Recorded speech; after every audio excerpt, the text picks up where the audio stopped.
Hello বন্ধুরা, সবাইকে welcome জানাই আজকের এই ভিডিওতে। এটা সেই বাণীপুর মেলা।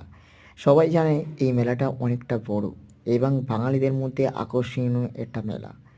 সবার একটা বিখ্যাত মেলা। এটা হাবড়া অশোকনগরের মাঝখানে পরিচিত এই মেলা। তো এই মেলাটায় যেতে হলে কোথায় যাবে? তো এই মেলাটায় যেতে হলে তোমাদের অশোকনগর স্টেশনে নামতে হবে। নেমে ওখান থেকে 10 টাকায় গাড়ি ভাড়ায় তুমি বাণীপুর মেলায় পৌঁছে যেতে পারবে। এই মেলাটা প্রচণ্ড বড় এবং 3 থেকে 4 বিঘে জমি নিয়ে এই মেলাটা হয়। মেলাটা অনেকটাই বড়, কিন্তু মেলাটার পুরোপুরি ভিডিওটা আমার চ্যানেলে আসতে চলেছে খুব তাড়াতাড়ি। চ্যানেলটি সাবস্ক্রাইব করে রাখো, আর এরকম নতুন নতুন ভ্লগ দেখতে সাবস্ক্রাইব করতে ভুলবে না, করবে।